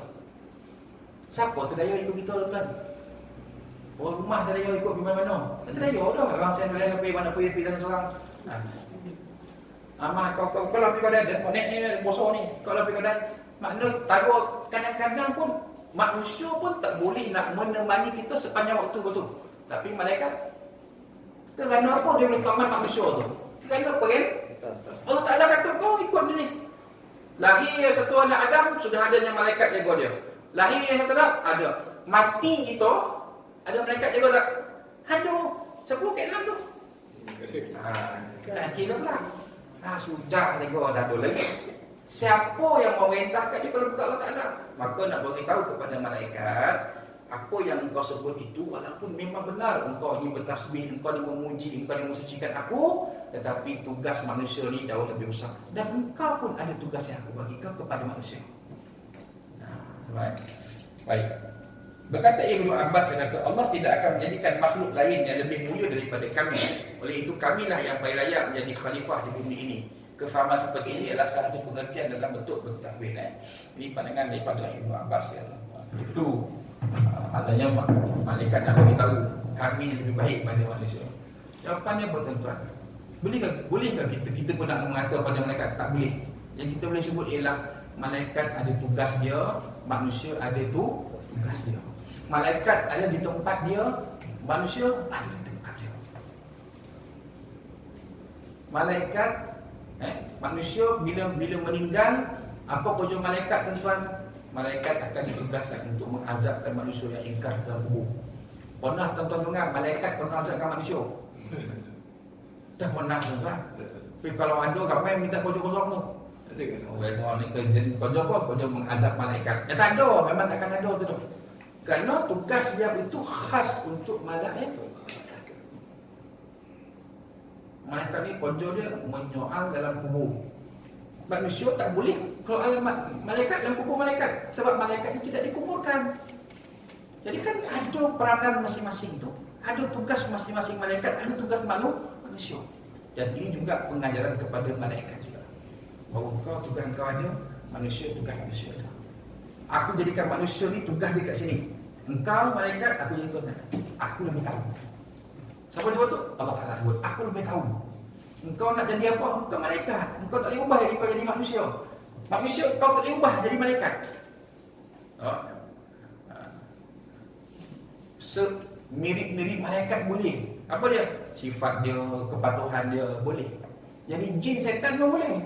Roman dan setan pun boleh. Itu dah. Nak jadi macam jin, nak jadi macam malaikat, tak waki nak sebut gambar apa. Tapi jadi setan boleh. Macam-macam jadi hantu pocong, hantu dalam suri semua boleh. Sebab apa? Manusia ni nak menyerupai makhluk lain. Tapi untuk menyerupai malaikat memang tak boleh. Kerana dua makhluk berbeza. Baik. Di dalam kitab ini juga dia disebut tentang beberapa pengajaran. Cuma saya nak bagi tu kepada tuan-tuan, dia pada mana saya nak bagi tentang satu benda. Daripada 9 pengajaran dalam ni, saya boleh sebut kepada tuan-tuan, hampir ke 9 ini ada sebut tentang ilmu. 9 pengajaran ni sebut tentang ilmu. Antara contoh dia apa tuan-tuan? Kita sebut tuan-tuan. Yang pertama disebut ayat ini tujuan dia adalah menerangkan bahawa Allah Ta'ala mengangkat darjat manusia. Ini ayat ni. Yang kita baca ompek rangkai ayat ni, dia nak beritahu Allah Ta'ala mengangkat darjat manusia. Di sisi Allah Ta'ala, bukan di sisi malaikat. Kenapa tadi? Tugas dia, peranan dia, kebolehan dia. Lalu ni yang cantik dia bergerak. Malaikat diciptakan daripada nur cahaya. Maka sifat dia apa tuan-tuan? Bergerak laju, pantas. Lepas tu dia ni apa ni? Bukan dalam bentuk fizikal, kita tak nampak. Satu. Sesuai tak dengan tugas dia? Sesuai. Sebab apa? Dia daripada luar bumi, dia nak turun ke bumi nak tengok siapa dia yang dia ditugaskan untuk tengok. Contohnya Jibril alaihissalam. Jibril alaihissalam ni antara malaikat yang paling popular kita sebut kan, Jibril. Kalau Jibril tu dia bawa kereta Honda tahun 80-an, agak bila sampai? Tak boleh. Malaikat ni dia tak perlukan pengangkutan macam manusia. Dia memang sudah ada, tak nak jadikan kelebihan. Betul nama dia ataupun dia tu daripada nur. Laju dia, bergerak dia, cahaya. Sesuai dengan nama dia. Baik, manusia daripada apa tuan-tuan? Daripada tanah. Sebab tu dia sesuai duduk dekat bumi.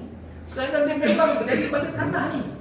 Sebab tu dia sesuai membangunkan bumi. Sebab dia memang ada unsur-unsur tanah dalam diri dia. Siapa yang ajar manusia ni bercucuk tanam, tuan? Allah Ta'ala. Siapa dia yang mengajar akhirnya manusia boleh buat bercucuk tanam ni? Kalau bukan manusia ni memang ada unsur tanah dalam diri dia. Dia boleh bangunkan bumi ni kerana dia tu memang daripada bumi dia, daripada tanah dia. Betul tak? Kalau dia daripada tempat lain, contohnya dia daripada unsur apa? Unsur dekat luar angkasa. Agak dia ngam nak duduk kat bumi, tak ingin dia dah nak keluar. Tapi kalau dia memang daripada tanah sini, daripada tanah inilah diambil lalu dibentuknya bentuk Adam itu, dan daripada Adam itulah lalu dihantar Adam itu turun ke bumi balik untuk menguruskan bumi ini. Manusia boleh buat bangunan ni, tuan-tuan. Mana logik akal kita kalau bukan kerana manusia ni tahu batu ni nia guna betul kan? Nia acuan pasir banyaknya, simen banyaknya. Siapa yang bawi itu? Allah Ta'ala beri ilham. Tapi atik manusia tu tahu barang apa dia nak pakai. Tetapi cari orang asli di hutan. Tengok dia berhidup macam mana. Kita pandang pokok daun tu semua hijau, ni semua daun tu kita. Tapi kalau tanya orang yang duduk dalam hutan tu tahu, ini daun ni tugas dia ni, ini benda ni untuk ni. Kerana apa dia tahu? Kerana dia memang duduk di situ, kerana dia memang membesar di situ. Kita pula memang dijadikan dia daripada tanah, dan kitalah makhluk yang akan membangunkan tanah di bumi ini. Kita lah. Bukan malaikat, bukan jin, bukan syaitan, bukan iblis. Yang jin-jin tercampak ke laut tu, kerana itulah yang sesuai kat dia duduk situ. Ada yang tu dia diam. Lalu terlepas lah 30 ekor, 40 ekor masuk ke bumi lah. Konjol apa kacau. Kalau kat Indonesia ni adalah kan kita ni laut banyak tepi kan. Kiling kita kan laut kan. Jadi faham lah. Memang ada pun makhluk tu. Jadi bukan jadi beban kita masalah pun jin ni. Maksudnya tak ada masalah kita dengan jin ni. Cuma bila ada manusia yang buat perjanjian dengan jin ni, mulalah dia masalah. Yang ada sihir, ada apa itu baik. Kedua dia kata apa? Ni nak penutup ni. Apa yang sebesar. Yang kedua dia sebut tentang, dia kata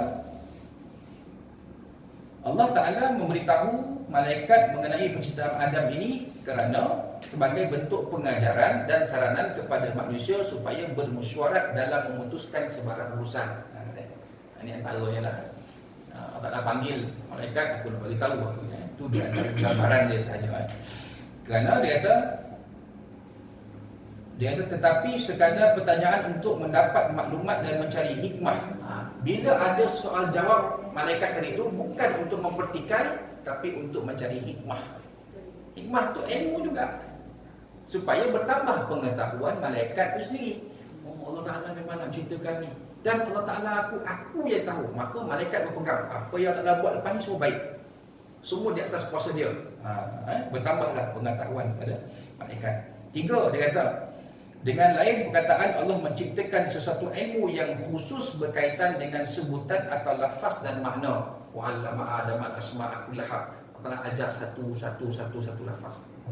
Ni apa? Ni kerusi, ni apa? Ni meja, ni apa? Ni marker pen, ni apa? Ni whiteboard. Semua itu telah pun ada ditentukan nama-nama tersebut. Berbeza je bahasa. Tuan-tuan tahu tukul bosi, kita panggil apa? Hammer. Orang Islam panggil hammer. Orang Melayu panggil tukul bosi. Orang Jawa martul. Mana otak ni kata martul tu. No, dia faham bahasa dia macam tu. Itu dah. Keempat, dia kata Allah mengajar dan mengilhamkan Nabi Adam pengetahuan tentang zat-zat. Kata ayat ini menjelaskan kelebihan dan keutamaan ilmu pengetahuan. Itu dah. Kelebihan dan keutamaan ilmu pengetahuan. 5. Ayat yang bermaksudnya sekiranya engkau benar, nak menunjukkan bahawa setiap dakwaan mesti dibawakan, dibuktikan dengan hujah dan juga dalil. Hujah dan dalil ini mesti datang daripada ilmu. Kalau orang tak tahu macam mana nak berhujah, macam mana nak bawa dalil? Orang tak tahu ilmu Quran langsung, macam mana nak bawakan ilmu tentang Quran? Tak tahu. Dia tak ada ilmu. 6. Perkataan yang bermaksud benda-benda itu, asma'akullaha, itu membuktikan nama-nama tersebut itu adalah nama-nama bagi objek yang terdapat, yang ditanggap oleh ataupun yang dapat dilihat oleh panca indera kita. 7. Jawapan malaikat itu menunjukkan bahawa ilmu makhluk adalah terlalu cetek berbanding ilmu manusia ataupun ilmu makhluk. Ilmu Allah banding ilmu manusia cetek sangat. Manusia ni apa kecil sikit. Yang ke-8 dia kata ayat yang menerangkan kemampuan Adam menyebut nama-nama benda itu membuktikan kelebihan dan kemuliaan manusia berbanding makhluk-makhluk yang lain. Ia juga menerangkan kelebihan ilmu terhadap ibadah. Sedang tuan-tuan. Wa 'allama Adam wa nahnu nusabbihu bihamdika wa nuqaddisu lak. Kami bertasbih, kami memuji Allah, kami itu mensucikan Allah. Itu adalah perbuatan ibadah. Tetapi bila manusia ni ada kelebihan ilmu, dia boleh membangunkan negara. Dia boleh mentadbir masyarakat. Nampak? Beza tak? Beza. Yang ke-9 dia kata melantik malaikat yang tidak memerlukan apa-apa di bumi tidak akan menepati hikmah pelantikan manusia. Nampak? Nak lantik malaikat di bumi tu tak ada, tak boleh nak bagi. Sebab apa? Malaikat tugas dia lain. Tak memenuhi maksud Allah Ta'ala nak lantik khalifah di bumi tu. Kalaulah Allah Ta'ala bawi pada malaikat, tak memenuhi syarat. Kenapa? Malaikat tu sendiri dia bukan berpaksi di bumi. Dan tugas dia tu bukan berpaksi di bumi. Bila adanya makhluk di bumi, nama adanya manusia, barulah dia tu ada tugas di bumi. Di antara tugas khalifah di muka bumi ialah meneroka rahsia alam. Nak tengok apa yang ada. Kita ni tuan-tuan duduk, tuan-tuan ni duduk Somban ni kan, pun rasa bosan kan. Saya baru tahu dekat TTJ tu ada air terjun. Baru tahu. Mana boleh tak cik? Cik dah 70 tahun hidup dah. Tak tahu TTJ tu ada air terjun. Ada air terjun. Tu. Dia ada kawan beritahu dekat tu Saintan tak ada air terjun 7 tingkat bawah. Nah, dekat rumah cik. Cik pun tahu dah 50 tahun cik tinggal Somban. Nampak pacik gitu kan? Terbatasnya kita. Rupanya kita diajar untuk teroka alam. Carilah. Bukan teroka hutan sesuka hati. Maksudnya kalau ada benda yang menambah ilmu pengetahuan kita tu, kita mencarilah tambah ilmu. Lagi memakmurkan bumi dan menggunakan perbendaharaan bumi. Ni. Ini gambar suka. Cik-cik banyak kan yang warna pink, warna pink lah, yang warna kuning ke tangan tu kan. Tu benda yang power bumi dah tu. Asalnya tuan-tuan tahu tak ada harga warna tu? Tak tahu. Kalau lah kita tak diberitahu bahawa omeh itu ada nilai, maka kita akan sepak dia seperti batu di tepi jalan. Betul? Bayangkan kalau orang tak tahu omeh tu ada nilai, tuan-tuan. Tuan-tuan akan tengok dan nampak batu ke duit apa lah warna kuning ni kan. Tapi sepak lah sebab tak tahu ada nilai. Tak tahu ada nilai. Hari ni kan beratur kan beli omeh. Saya tengok 2-3 minggu sebelum kita event beratur. Saya lalu pada omeh. Mana orang beratur banyak kain. Sebab orang tahu adanya nilai pada omeh. Betul kan? Betul. Kerana adanya nilai. Kalau tak ada nilai, ada orang ambil tahu? Orang tak ambil tahu. Banyak lagi tuan-tuan kan, bosi, apa semua ada nilai ya. Baik. Hasil tanaman ada nilai. Makan dapat kenyang, dapat sihat. Ada yang jual-jual macam-macam kan. Jual daunnya, jualnya, gabungnya untuk tenaga, gabungnya untuknya, gabungnya untuknya. Manusia punya hujung. Kan? Kelapa dara. Kita pun jadi kelapa dara. Macam mana nak tahu tu jantan betina bukan pun. Tapi kerana orang ada ilmu tak? Ada. Lalu dikategorikan ni kelapa dara, dia ni boleh ubek-ubek sekian-sekian. Dia ni boleh jadi nampak kerana adanya ilmu. Betul tak? Kunyit hitam. Macam mana orang kunyit hitam? Macam mana tengok kunyit hitam? Tapi saya tengok kunyit macam tu lah kunyit kan. Tapi kunyit hitam ni ada dia punya khasiat. Apa lagi? Minyak ikan. Minyak ikan tu. Padahal tang mano lah minyak ikan tu. Ikan tu ikan tapi ada minyak. Ikan paus, betul tu ikan paus. Dalam serombong tu dalam terombong atau tempat keluar air tu, bawah tu ada lomak dia tu. Lomak dia tu dulu, orang zaman dulu buat minyak tu. Gunakan lomak dia tu untuk buat minyak, sumber air, sumber api. Sebab tu dulu ada satu zaman tahun tu orang memburu ikan paus. Ui, tak pernah dibuat orang Melayu. Orang Melayu tak terkenal aktiviti memburu ikan paus. Tapi kalau negara-negara Eropah dulu ni dia poi cari apa ikan paus untuk didapatkan lomak ikan paus itu jadi sumber api. Sebab apa dia nak bakar dia jadi sumber minyak. Sebab daripada mana dapat tu? Kerana manusia ada ilmu. Daripada mana? Daripada mungkin dia meneroka alam ini. Jadi dia kata kesimpulan nombor 9 ini dia kata, maka pelantikan malaikat tidak akan mendatangkan kemajuan dalam bidang sains dan semuanya lah bidang. Kerana malaikat ni kau cakap tadi, dia patuh. Cuma manusia ni dia kena gabung. Ada ilmu dan dia akan diberi tugas Allah Ta'ala. Maka dia akan lebih berkenapan. Tapi sesuailah dengan tugas kita sebagai manusia. Jangan tuan-tuan angkat darjat tuan-tuan lebih tinggi pada malaikat. Tak boleh. Cukup sekadar kita manusia, Allah Ta'ala akan muliakan kita. Kenapa? Kerana kita ni hamba Allah Ta'ala, Allah Ta'ala muliakan kita. Wa may yattaqillah yaj'al lahu makhraja wa yarzuqhu min haitsu la yahtasib. Betul. Tak akan angkat nanti. Boleh tuan? Boleh ya? Okey. Ada soalan yang tutup ni? Ustaz, Ya, betul. tanya sikit Ustaz. Tadi kita bercerita pasal malaikat Ustaz. Lalu dalam kita baca tu malaikat ni ada sayap. Ada sayap. Lepas satu lagi boleh tak malaikat ni baru ke Malaysia? Baru ke Malaysia. Masa dulu dia sedang wahyu pada Nabi Muhammad, Ya. dia menuju Malaysia. Ya, betul. Sama cerita Ustaz. Okey, baik. Ringkaslah ya, bahawa apakah malaikat itu adanya sayap? Kalau ikutkan dalam hadis Nabi yang menyebut tentang Nabi melihat bentuk asal Jibril alaihissalam, maka disebut malaikat Jibril itu seperti ini bentuknya, ada sayapnya, ada 2 sayap yang besar, dia kata. Walaupun disebut ada 700 sayap dan sebagainya, tapi disebut ada sayapnya besar. Satu sayapnya itu boleh menutup hampir keseluruhan bumi. Nak menunjuk betapa besar malaikat ini.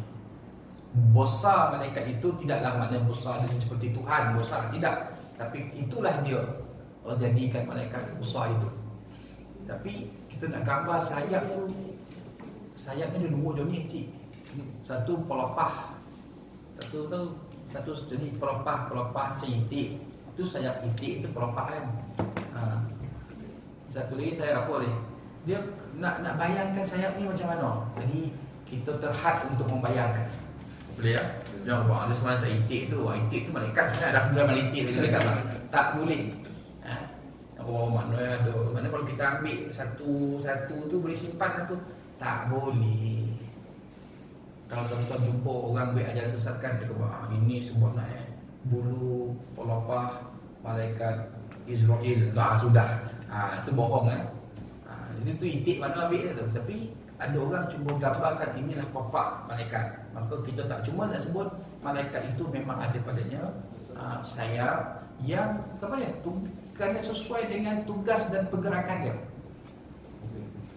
Dan digambarkan seperti itu. Dia muka macam manusia ke Allah Alam. Maka ciri-ciri itu disebutlah secara ringkas oleh Nabi SAW supaya nak bagi tahu itulah dia bentuk malaikat. Cukup sekadar tu. Untuk kita nak explore, nak cari ataupun kita nak ambil alat mengkaji malaikat, tak payah pojok sisir. Satu. Yang kedua, apakah malaikat itu boleh menyerupai manusia? Sumber ni daripada Nabi je kita tahu. Sebab apa? Nabi dia datangi oleh seorang manusia berbentuk manusia, lalu duduk di hadapan Nabi SAW, lalu tanya, ma huwal iman, ma huwal Islam, ma huwal ihsan. Bila habis Nabi jawab, ujung tu Nabi jawab apa? Orang yang bertanya itu lebih mengetahui daripada orang yang menjawab. Lalu orang tu bangun keluar. Nabi tanya pada sahabat, adakah kamu tahu siapakah orang tadi? Itulah dia Jibril. Kawan-kawan semua, sahabat-sahabat semua tengah. Jibril kata, tapi dalam bentuk manusia.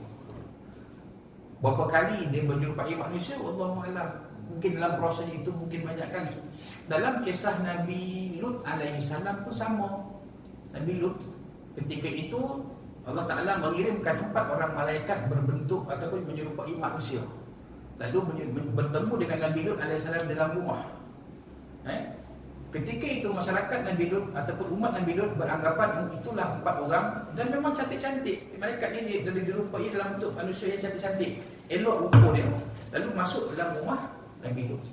Maka orang-orang yang ketika itu kaum Sadom ini yang jenis yang suka laki dengan laki, perempuan dengan perempuan ini pergi ke hadapan rumah Nabi Lut. Kata, Nabi Lut, janganlah makan seorang. Sebab mereka nampak manusia itu masuk dalam rumah Nabi Lut. Sedangkan itu adalah nabi yang itu adalah malaikat yang Allah Taala utuskan untuk memberitahu kepada Nabi Lut bahawa Allah Taala akan menurunkan azab kepada umat kamu. Nak ceritanya memang ada benar, ada malaikat yang akan menyerupai manusia. Cuma benda tu kita nak tahu, kita nak kata hari ni ada ke tidak, tak ada lah. Kerana Allah Taala beritahu tentang nabi dah tak ada. Nabi dah tak ada dah tamat. Jadi kalau ada orang mendakwa dia jumpa malaikat tu, kena hati-hatilah. Dia tak cakap bahawa ustaz tu jumpa malaikat kot, ustaz pun aku kena hati-hati. Kerana seingat setahu saya tidak ada lagi dalam manusia yang akan bertemu dengan malaikat. Malaikat maut. Itu confirm malaikat maut tu confirm. Cuma waktu tu dia tak ada nak cerita lah nyawa dia sampai sini. Dia seorang ni tahu. Baik, wallahualam, masih banyak sambang. Kita buat di kat sini 4 connect itu. Cuma balikkan jangan masak dulu. Mumpet kalau masak biasa pesanan saya kalau orang datang kerja ni, lepas ni boleh masak kan. Jadi balikkan, rehat dulu, menunggu zuhur, lepas tu kan baru kita boleh mumpet boleh makan masak ya. Baik, cik-cik, abah sekalian, insya-Allah kita bertemu pada masa akan datang. Kita akan tengok sambungan daripada ni pula. Apakah dia apakah dia cabaran yang dilalui oleh Nabi Adam alaihi salam lah. Ada cabaran. Nabi Adam dah diciptakan, terus adanya ujian pada Nabi Adam. Kita akan tengok sampai ni. Kita akan tengok apa dia pengajaran itu sampai di situ. Wallahu a'lam. Bismillahirrahmanirrahim. Alhamdulillahirabbil alamin wassalatu wassalamu ala asyrafil anbiya'i wal mursalin wa ala alihi washabbihi ajma'in. Allahumma jam'ana jam'an marhuma wa tafarraqna min ba'dihi tafarruqan ma'suma. Allahumma nawwir qulubana bi nuri hidayatika kama nawwarat al-ardu bi nuri syamsika awalan abada bi rahmatika ya arhamar rahimin. Allahumma zayyinna bi zinatil Qur'an wa akrimna bi qira'atil Qur'an wa syarifna bi syarafil Qur'an. Wa sallallahu ala sayyidina Muhammad wa ala alihi wa sahbihi wa baraka wa sallam. Alhamdulillahil alamin. Aku qali hadza astaghfirullah wa atubu ilaih wa lakum billahi taufiq wal hidayah. Assalamualaikum warahmatullahi wabarakatuh.